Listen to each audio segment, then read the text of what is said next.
Just kidding, it's time to wake up. For the first few days that I was here, I really had trouble waking up and I was probably just sleep deprived from Lisbon. But now I'm doing better, so I only need a few minutes of rubbing my eyes before I can force myself out of bed to start my morning routine.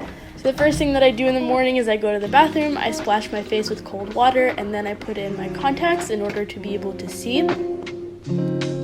Then I go back to my room to listen to some music, do some stretches, do some ab exercises, get fit, get pumped for the day, and then I go wash my face.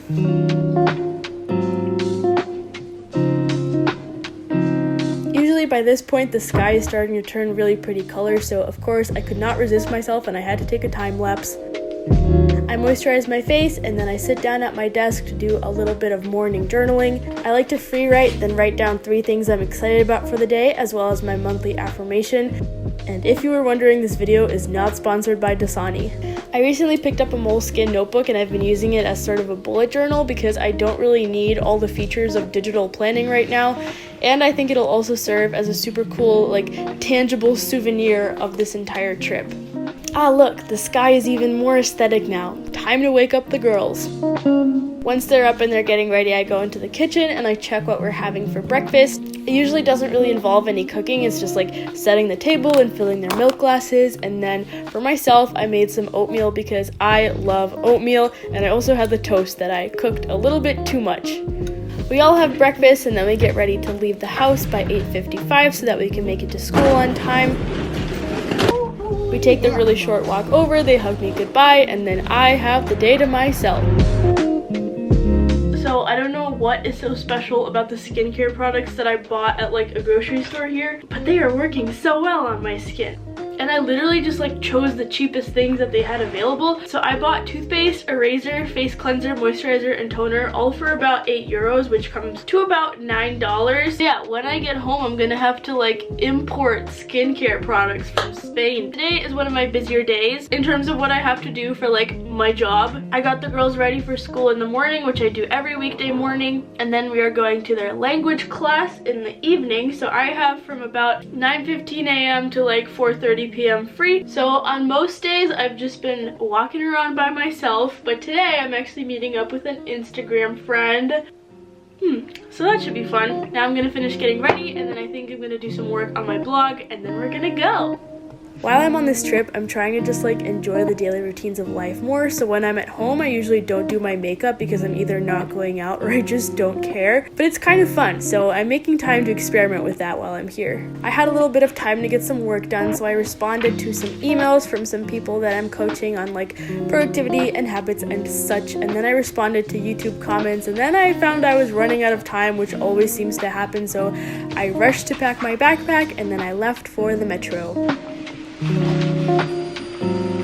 I love the metro, but it's taken some getting used to because in Madison I always get around by car, and so missing the train or overcrowded trains or even getting on the wrong train are just not things that happen. Eventually though, I made it to the Malo Sonia neighborhood where me and Lindsay decided to meet at a cafe. Lindsay is from the United States, but she's studying in Madrid and she's the nicest human being ever. She took me to this bookstore that's super cute, but more importantly has a cat, and then we just walked around the Malo Sonia neighborhood. Afterwards, we took the metro down to El Matadero, which is an artist center, according to Google Maps, but apparently they only have events on weekends because we went on a weekday and it was completely barren. It almost reminded me of that scene in Trek where they arrive in Duloc City and it's just a ghost town. It's quiet. Too quiet.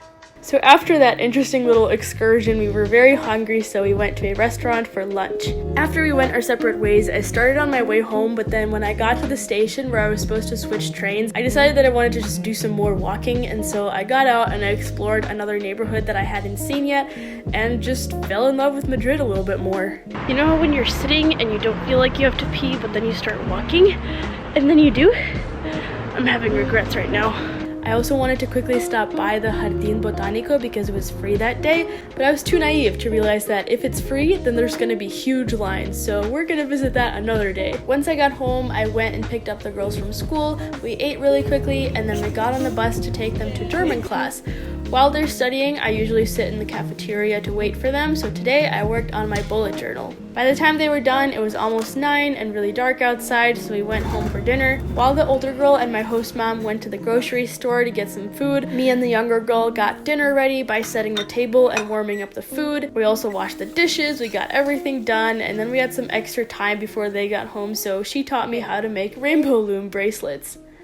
After dinner, where I get to practice my Spanish conversational skills every day, I went back to my room and got started on my bedtime routine. The first thing I did was I took out my contacts, so as you can see, I had a lot of trouble figuring out if the camera was in focus. I first responded to emails and messages just like I do at home. Then I checked up on my bullet journal, I crossed off what I got done and what I need to do the next day.